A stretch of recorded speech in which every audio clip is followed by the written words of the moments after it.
मानव गेदेर प्रमद बर' दैदेननाय बिटिआर सरकारनि बानजायनायाव सोलिबाय थानाय भारतनि सा सानजा रायजोफोरनि मोनजिथा सिक्स शेड्यूलफोरखौ लानानै ISPL inter six schedule premier league मुंजों फुटबल मैच खुंफुंनाय थानाय जोलुर गेलेनाय 22 अक्ट'बर 2022 इं खालाराव मुसलपुर बाथौफुरि डिस्ट्रिक्ट स्पर्ट्स कमप्लेक्सआव थामथि बान्थानि थाखाय जोबथि बादायलायनाय जागोन।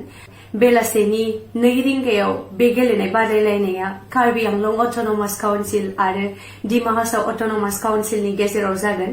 बे जोबथि गेलेनाय बादायलायनायाव बिटिआरनि गाहाय मावफुं सोद्रोमा प्रमद बर'जों लोगोसे बाक्सानि गासै गेदेमा MLA, EM, MCLA आरो गोबां आलासिफोरा बाहागो लाफैगोन। बेखायनो फुटबल गेलेनायखौ नायनानै मोजां मोनग्रा गासै लोगोफोर आरो बयबो रायजो राजाफोरखौ लोब फैनानै गेलेगिरिफोरखौ थुलुंगा होफैनो थाखाय गुरै खावलायहरनाय जाबाय।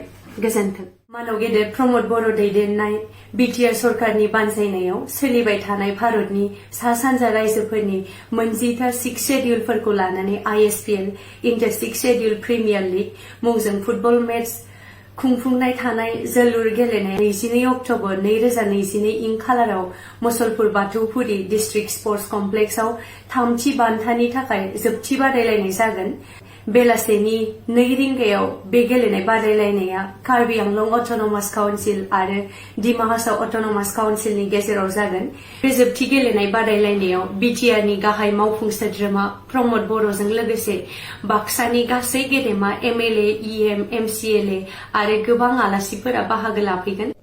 बेखायनो फुटबल गेलेनायखौ नायनानै मोजां मोनग्रा गासै लोगोफोर आरो बयबो रायजो राजाफोरखौ लोब फैनानै गेलेगिरिफोरखौ थुलुंगा होफैनो थाखाय गुरै खावलायहरनाय जाबाय। गोजोन्थों।